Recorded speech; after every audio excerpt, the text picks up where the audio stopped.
mes élèves qui m'a posé une question très intéressante. Elle m'a posé la question suivante, elle m'a demandé en réalité ce que l'astrologie avait à dire sur les bornes de la vie, c'est-à-dire la naissance et la mort.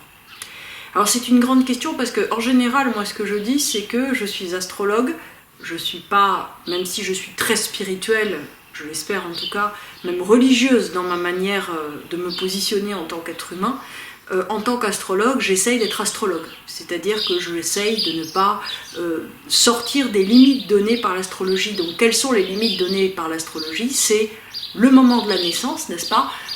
Au moment où effectivement le thème astral est produit et vient au monde en même temps que le bébé, et le moment où il s'arrête parce que l'individu sort de son incarnation et donc évidemment se désincarne. Alors pourtant, l'astrologie a des choses à dire et bien évidemment l'entre-deux sur lequel il parle, qui est la vie, est quelque chose qui a à dire de qu'est-ce que c'est que la naissance, d'où vient la naissance, et qu'est-ce que c'est que la mort, et vers quoi va-t-on avec cette mort. D'abord, l'astrologie que nous pratiquons en Occident est une astrologie qui est la même que l'astrologie indienne, Inde, pas les Incas mayas, mais l'Inde des Indiens, des hindous. Cette astrologie est une astrologie qui est très spirituelle et très religieuse en réalité, puisque c'est une astrologie qui explique, comme je le dis très souvent en consultation, à la fois ce que nous avons à faire sur Terre, dans notre corps, avec les décisions qu'on doit prendre, les décisions financières, commerciales, affectives, etc., et les décisions plus spirituelles, c'est-à-dire qu'est-ce qui va donner du sens à notre vie, qu'est-ce qui va nous correspondre, qu'est-ce qui va faire aussi qu'on se sent à notre place et qu'on vit la vie qui nous correspond. Parce que si on vit une vie qui nous correspond, au miracle, on a confiance en soi, on se sent légitime, on se sent en paix, on se sent tout simplement posé dans quelque chose qui nous correspond. Alors, déjà, qu'est-ce que l'astrologie a à dire sur la naissance? Souvent, on pose également la question de savoir d'une certaine façon, pourquoi il y a des thèmes qui sont faciles, d'autres qui le sont moins. C'est-à-dire pourquoi il y a des incarnations où on a l'impression que tout va de soi, où les choses à obtenir ou à acquérir seront très simples, tandis qu'il y en a d'autres où effectivement faire quoi que ce soit paraîtra, mais voilà, une conquête invraisemblable, une escalade de montagne à varap à main nue, etc. Donc c'est vrai que c'est un petit peu différent selon les uns, selon les autres. Donc, techniquement, si vous voulez, l'astrologie dit que nous venons d'autres vies. C'est-à-dire que nous venons, d'une certaine manière, continuer de porter un bagage qui est le fruit de nos actes. C'est techniquement, si vous voulez, ce qu'on appelle le karma. Le karma n'est pas quelque chose de positif ou de négatif, c'est-à-dire que si vous me dites j'aime Anatole et je déteste Sandra, eh bien, le fait d'aimer Anatole et de détester Sandra est ce dont vous allez obtenir les fruits de vos actes. Si vous êtes quelqu'un qui est très partial ou très, au contraire, impartial et très juste dans vos jugements, vous allez récupérer ça. C'est-à-dire que tout ce que vous projetez, tout ce que vous émettez, vous allez le retrouver sous forme d'événements. C'est-à-dire que si vous n'aimez pas Anatole, je ne sais plus si c'était Anatole ou Sandra, si vous n'aimez pas Anatole, il y a une forte chance que ça revienne comme votre petit frère ou comme voilà, l'homme dont vous allez tomber amoureuse et que vous allez être obligé d'épouser. Et après, s'ensuit un certain nombre d'événements. Bon.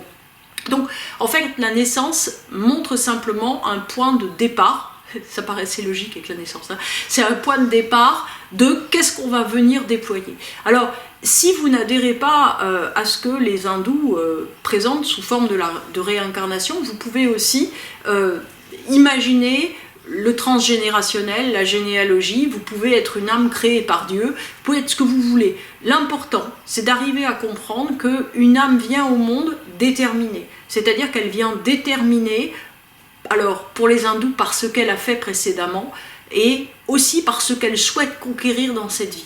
Donc que ce soit, on va dire, transgénérationnel ou pour le coup créationniste, vous voyez, c'est-à-dire avec l'idée qu'il y a un Dieu qui nous a créés ex nihilo, ce qui est certain, c'est que vous aurez à accomplir quelque chose, c'est ce que dit l'astrologie. C'est-à-dire que l'astrologie, elle nous prend en tout cas un point de départ, ce point de départ, c'est la naissance, et cette naissance va engendrer un certain nombre de choses que nous aurons à conquérir, que nous aurons à faire au cours de notre existence. Et ça, l'astrologue peut le lire, c'est mon travail. C'est-à-dire que moi, je vous explique ce que vous avez à conquérir, à faire, quelles étapes, quels moyens, qu'est-ce qui est important, et puis aussi à la mode hindoue, c'est-à-dire les finances c'est important, le travail c'est important, les affectifs c'est important, les amis, les voisins, la maison, la manière de vivre, mais également le sens de votre vie, vos désirs philosophiques, votre envie de sauver le monde, votre envie d'être en fusion avec le monde, votre envie d'être transversal ou pas, etc., etc. Tout cela, en fait, fait partie d'un être humain, c'est son chemin de vie, c'est ce qu'on voit dans l'axe des nœuds, c'est ce qu'on voit également, effectivement, dans la totalité de son thème, puisque je vous rappelle que l'axe des nœuds n'est qu'un résumé de ce que nous portons dans notre thème. Et puis, tout cela aboutit à un moment, alors qui est un moment fatal pour nous, j'allais dire en Occident, en Europe, qui est le moment de la mort. Pourquoi? Parce que, si vous voulez, là il y a une différence de perception très très importante entre, pour le coup, les croyants et les non-croyants.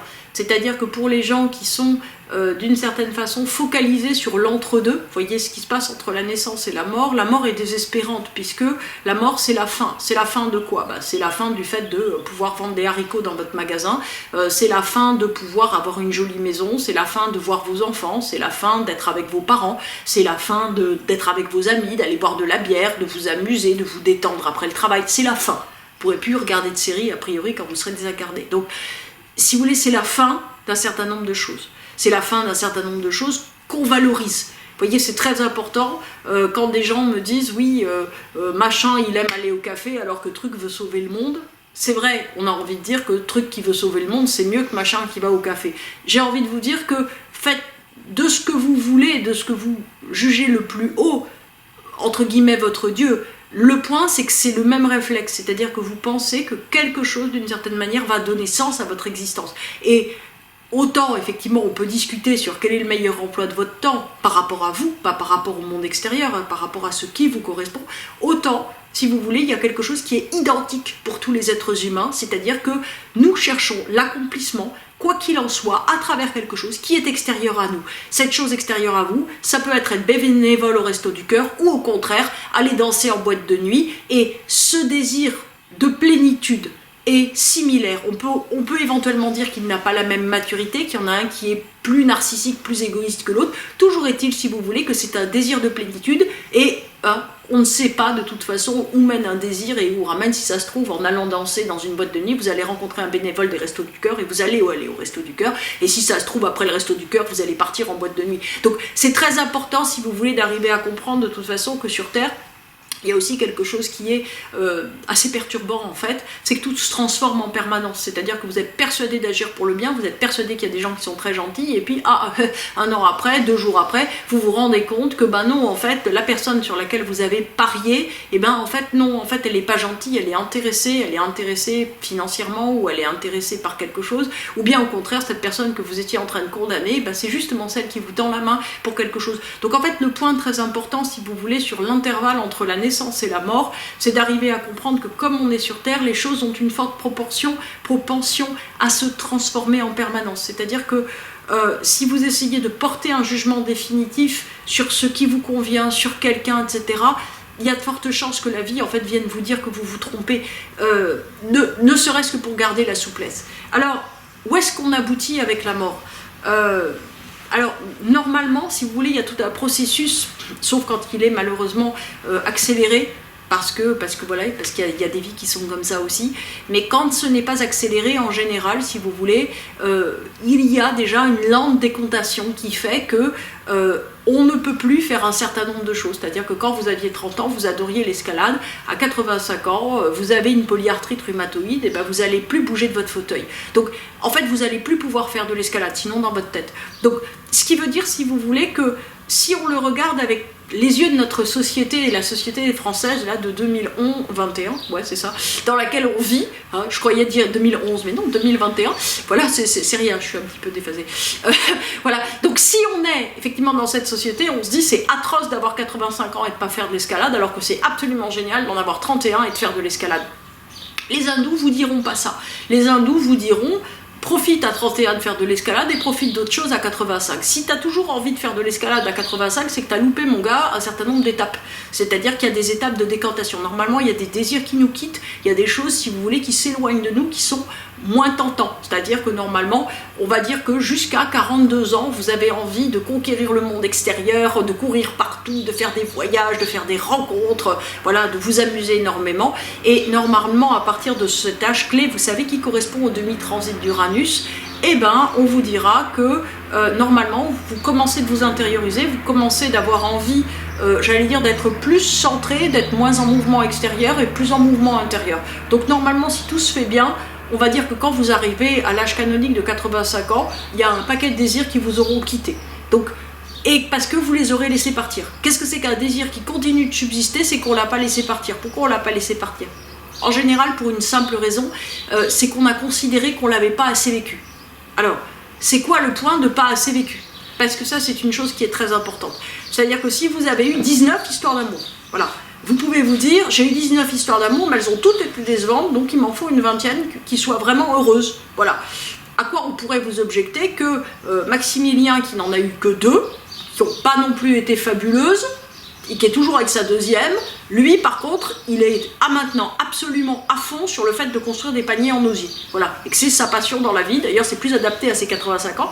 Donc voilà, en fait, si vous voulez, à un certain moment, il faut juste comprendre que quelque chose soit hyper satisfaisant ou pas hyper satisfaisant, de toute façon, c'est aussi la nature du monde. C'est-à-dire que vous avez des enfants, c'est le plus beau jour de votre vie, puis après les enfants, ils grandissent, ils deviennent insupportables, vous avez envie de les tuer toute la journée, et après ils quittent la maison et c'est le jour le plus malheureux de votre vie, puis après ils reviennent parce qu'ils ont eu des bébés et ils vous les mettent dans les bras et c'est le plus beau jour de votre vie, puis après ils vous les collent 3 mois de suite parce qu'ils ont envie de partir en voyage aux Bermudes avec leurs conjoints ou leurs amis, et là vous dites que c'est le pire jour de votre vie, et ainsi de suite. Ce que je veux dire, c'est que ça se retourne sans cesse, sans cesse, sans cesse. Donc, c'est pas la peine, en fait, si vous voulez, c'est très approximatif de dire je n'ai pas eu assez ou j'ai eu assez. Il faut absolument, si vous voulez, que regarder, on va dire, l'évolution de l'âge au fur et à mesure. C'est-à-dire qu'il faut absolument arriver à comprendre que les limites qui sont imposées par le vieillissement du corps, qui n'est pas le vieillissement de l'âme, ce sont des limites qui sont respectables, qui ne sont pas des limites atroces, et pas des limites méchantes. Hein. Si à 79 ans,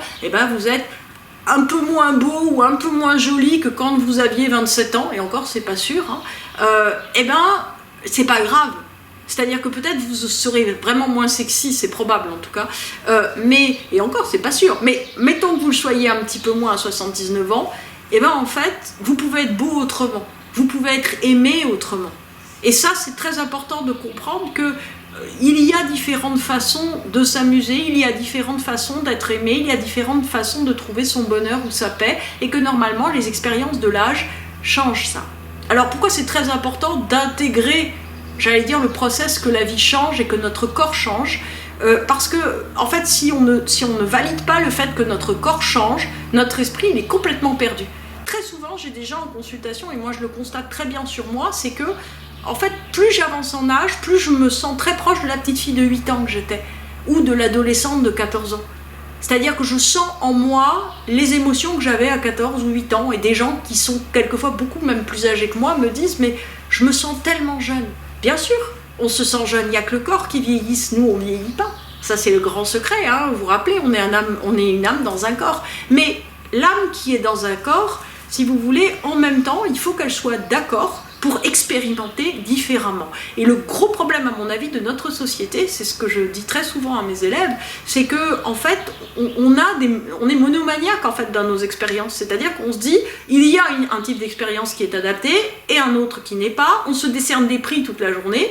Et le problème, si vous voulez, c'est qu'après, on s'en sort plus. Et quand on avance en âge et que pour le coup, si vous voulez, le corps, ben, il n'en peut plus d'essayer de faire le belâtre ou la belâtre. Hein, à 70 ans, il n'en peut plus, il a besoin de plus dormir, il a besoin de manger différemment, il a besoin en fait d'être au calme, il ne peut pas aller à des concerts de hard rock ou de métal, je sais pas quoi, à 85 ans parce que c'est très fatigant et qu'il danse plus aussi bien, et ben en fait il s'en veut, il se sent tout malheureux. Parce qu'en fait il n'a pas fait attention à cette évolution interne de ses désirs, de son mode d'être. Et de ce fait, si vous voulez, la mort, qu'on ait une foi, une croyance ou qu'on n'en ait pas, apparaît comme un mur. Parce qu'en fait, on n'a pas assez vécu. Et là, on se prépare en fait une mauvaise naissance suivante. pour les hindous, et si vous voulez, en fait, arriver au paradis, par exemple pour les chrétiens, sera moins sympa, parce que, en fait, si vous voulez, on n'en aura pas eu assez de la terre. Donc, d'une certaine manière, pour cette autre borne qui est la mort, qui est en fait simplement une transformation, tout simplement, moi j'ai envie de vous dire, comme les bouddhistes, c'est que des morts, vous en avez, mais tellement chaque jour. Tellement, et des naissances aussi, c'est-à-dire que, vous voyez, les bouddhistes vous diront que l'opposé de la mort, c'est pas la vie, pardon, mais la naissance. C'est-à-dire que pour le coup, la mort est une transformation qui donne elle-même naissance à autre chose. Vous savez, c'est le cycle des saisons. Donc, j'allais dire, laissez-vous tout simplement être des saisons. Et au fond, si vous voulez, ce nœud nord dont on parle très souvent en astrologie, c'est une aspiration continuelle, qui est rejoué chaque jour, qui est quelque chose, on va dire, qui nous appelle, qui nous attire, qui nous aspire, et au fond, qu'on doit, j'allais dire, rejoindre de manière de plus asymptotique et de plus exacte possible, mais au fond, tout est calme. En fait, on a le temps. Qu'on ait le temps parce qu'on va aller vivre au paradis avec les petits anges qui jouent de la flûte, ou parce qu'on va se réincarner sur Terre, alors avec des masques à gaz, parce que dans quelques générations, je pense que ça va être dur de respirer. Quoi qu'il en soit, il faut relever le défi de continuer d'avancer et de se rapprocher de son authenticité propre.